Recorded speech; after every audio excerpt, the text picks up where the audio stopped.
Yuda, ang sweet ng banda. Yung mga words na binibigay nyo, ang hihirap, sabi ni Belle. But Donnie and his soft voice, oh, relax lang, Mama. Look at Belle, sulking, my God. And that hug, just caught. Dito po natin napatunayan na si Donnie po talaga ang laging nanunuyo sa kanilang dalawa kapag may away ang mag-asawa. Baka umus naman, nag-picture na.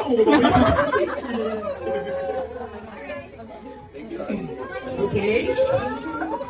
Ayan, kabuhay mo na sila. Okay lang naman. Laro lang naman.